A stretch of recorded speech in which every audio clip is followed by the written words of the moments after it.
한국 고대 명상. 선이란 무엇인가? 첫 번째 이야기.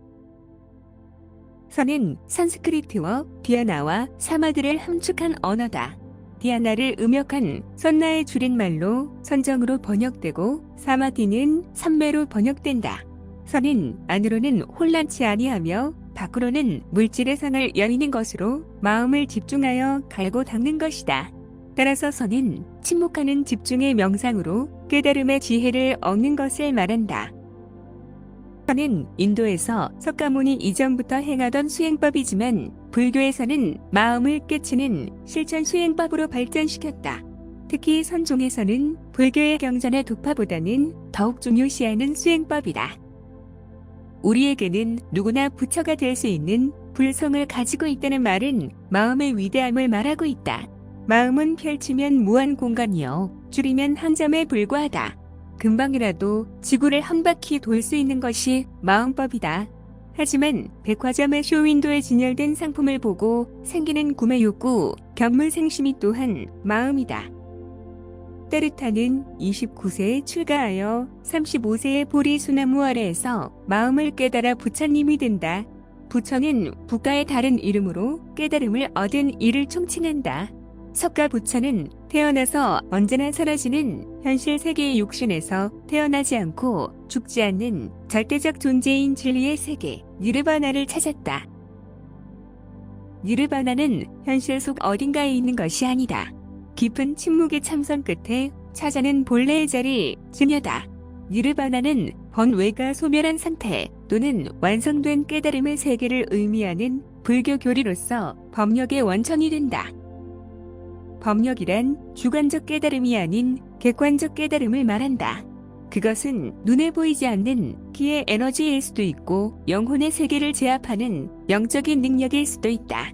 불경에 이르기를 법력이란 먼저 자신의 마음을 청정하게 하고 나서 다른 사람도 청정하게 해주며 먼저 자신의 피안으로 건너가 다른 사람도 건너게 해주며 먼저 자신이 해탈하고 나서 다른 사람도 해탈케 해주며 먼저 자신이 니르바나에 도착하고 나서 다른 사람도 니르바나에 도착하게 하는 것이 불력이다 라고 말한다. 선의 목적은 깨달음이다. 깨달음이란 과연 무엇인가? 불경은 연꽃을 손에 든 부처의 대각이 마음과 마음을 통하여 이심전심되는 마하가섭의 여마시중의 미소라 이름한다. 어렵고 난해한 배기임은 분명하지만 어쨌든 수행자는 깨달음을 얻기 위해서는 침묵의 고독의 세계를 동경한다. 이것을 찾아가는 첫 번째 길은 자기를 부정하는 일이다. 우리는 나에 대해서는 전혀 의심을 않는다. 그런데 삶이 괴로울 때면 나를 의심하게 된다. 이렇게 마음을 아프게 하고 괴로운 나라는 존재는 도대체 무엇인가? 하고 나를 의심하고 부정하게 된다. 이러한 생각이 계기가 되면 자기의식의 출처를 찾아 내면으로 깊숙이 진입한다. 두뇌가 가지고 있는 지식과 견해는 선을 만나는 순간 무너지고 만다. 가만히 눈을 감고 정신을 통일하면 이 무너진 자아는 초자 연계를 경험하면서 육신의 한계를 벗어난다. 그러나 정신을 통일한다는 것이 그렇게 만만치는 않다. 눈을 감고 정신을 집중하려고 하면 생각이 뭉게구름처럼 피어올라 또 다른 생각에 파묻힌다. 생각이 다른 생각을 낳고 또 다른 생각에 너울에 빠진다. 출가한 스님들이야 별스런 생각이 떠오르지 않겠지? 하며 스님들의 단순한 일상을 동경한다. 그러나 일상생활이 단순할수록 번뇌와 망상이 더 많아진다. 오죽했으면 선승들 사이에 선문답과 가나선의 화두가 등장할 수 있을까? 특히 가나선의 화두는 당나라 멸망 이후 송나라 때 일어난 것으로 육조 해능 스님도 모르고 더욱이 초조 달마 스님도 전혀 모르는 기법이다. 결국 화두는 깨달음을 선사한다고 하지만 번뇌와 망상을 없애기 위한 수행 기법에 불과하다. 그 외에도 선정에 들기 위한 명상법이 경전에 나온다. 안반수의 경은 위파사나의 핵심 명상법인 수식법을 활용하여 선정에 들어가길 원한다. 그러나 한국 고대 명상은 불경의 수식법을 수식관호흡으로 발전시켜 경전과 달리 간단하게 설정한다.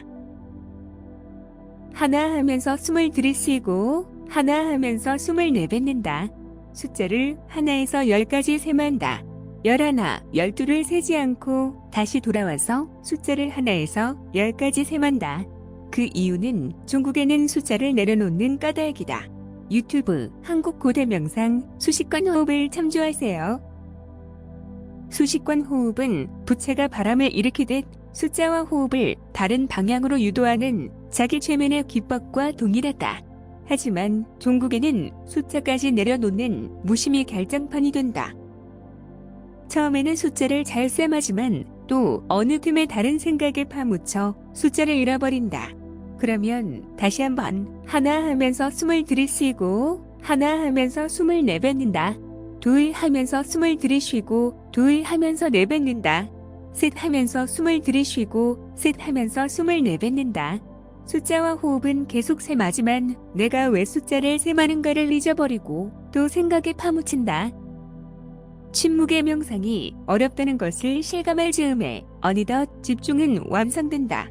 마음의 집중은 무심을 향하게 되고 내가 없는 무아를 향해 달려가면서 산매에 빠지게 된다. 한국 고대 명상의 수식관 호흡은 처음에는 숫자와 호흡을 권하지만 익숙해지면 숫자만 따라가기를 주장한다. 그 이유는 하복의 단전 호흡은 유아들의 숨을 쉬는 것처럼 자연스럽게 이루어진다. 하지만 숫자와 함께 호흡을 따라가면 자칫 기술안으로 변질될 우려가 있기 때문이다. 기술안은 만나는 사람마다의 탁한 기운과 영혼의 에너지를 금방 알아챌 수 있다. 이러한 능력이 쌓이면 탁한 기운을 제거할 수 있는 법력이 된다. 하지만 만나는 사람마다의 질병과 스트레스의 탁한 기운이 고통을 선사하여 처음에는 무척이나 힘들다. 기는 눈에 보이지 않는 에너지로서 귀신이나 죽은 사람의 영혼이 머무는 같은 공간을 사용한다. 그래서 귀신의 집단인 빈일영의 출몰이 걱정되기 때문이다. 정신세계는 신통과 초능력만 있는 것이 아니라 영혼의 세계와 맞닿아 있어 악마들이 함정을 파놓고 수행자들을 기다리고 있다.